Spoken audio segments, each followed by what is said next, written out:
नमस्ते माझे मित्र आणि मैत्रिणींनो, तुमचं स्वागत आहे आमच्या यूट्यूब चॅनलवर, ज्याचं नाव आहे तुषार मोरे व्लॉग्स. मित्र, आज आपण एका नवीन विषयावर बोलणार आहोत. विषयाचं नाव आहे ही तर सरकारची दडपशाही. मित्र, तुम्हाला माहितीच आहे की सोनम वांगचुक हे मागच्या 20 दिवसापासून दिल्लीतील जंतर मंतरवर उपोषण करत होते आणि त्याच्याबद्दल आपण आधी व्हिडिओ देखील बनवले आहेत. परंतु त्यांचं आज उपोषण सरकारने दडपलेलं आहे आणि त्यांची तब्येत खालावली असं कारण देत पोलिसांनी जबरदस्तीने त्यांना आंदोलन स्तरावर हटवून सरकारी रुग्णालयामध्ये भरती केलेलं आहे.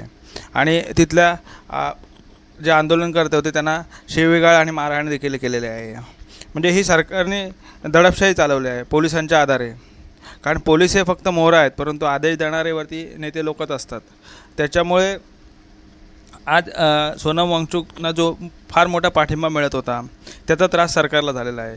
कारण अनेक मोठमोठे सेलिब्रिटी, नेते, राजकारणी यांच्याकडून त्यांना पाठिंबा मिळत होता आणि धर्मेंद्र प्रधान यांनी राजीनामा द्यावा अशी त्यांची इच्छा होती. परंतु सरकारला त्यांचा राजीनामा घ्यायचा नाही आणि यांचं आंदोलन दडपायचं आहे. त्यासाठी सरकार प्रयत्न करत आहे आणि त्यामुळे त्यांनी आज त्यांना हॉस्पिटलमध्ये जबरदस्तीने दाखल केलं आणि त्यांचं उपोषण मोडीत काढण्याचा प्रयत्न केला आहे. आता हा व्हिडिओ बघा, मग तुम्हाला समजेल काय आहे ते.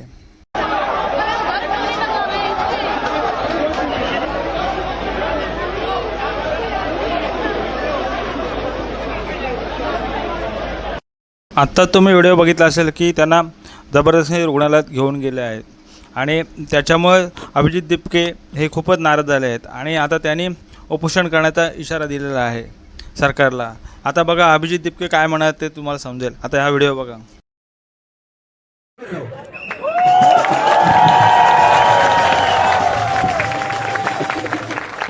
मैं आज से अनशन अपना शुरू कर रहा हूँ.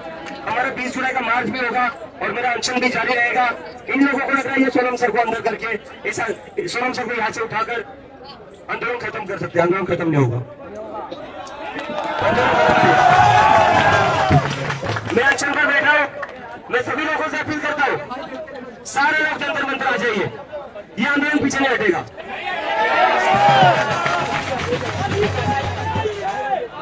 और इनको लग रहा था सोनम सर को यहाँ से उठाकर ये आंदोलन वीक होगा, हम कमजोर पड़ जाएंगे.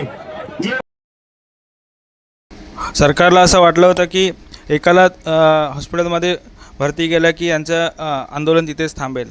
परंतु जे कॉक्रोच जनता पार्टी म्हणजे CJP आहे त्यांचे अध्यक्ष अभिजित दिपके यांनी उपोषणाचा इशारा सरकारला दिला आणि ते आता बोलले आहेत की आंदोलन बंद होणार नाही, आता मी उपोषणाला बसणार आहे. त्याच्यामुळे आता हे आंदोलन पुन्हा एकदा चालू राहणार आहे आणि मला वाटतं की कॉक्रोच जनता पार्टीवाले धर्मेंद्र प्रधान यांचा राजीनामा घेऊनच थांबणार आहेत आणि सरकारला नामोहरम करणार आहेत. त्याच्यामुळे आता पुढे काय होतं ते आपण बघूया आणि तुम्हाला त्याचे मी अपडेट देत राहीन. आमच्या चॅनलला लाईक, सबस्क्राईब आणि शेअर करा आणि धन्यवाद. मी तुमचा निरोप घेतो. जय हिंद, जय महाराष्ट्र, जय भारत.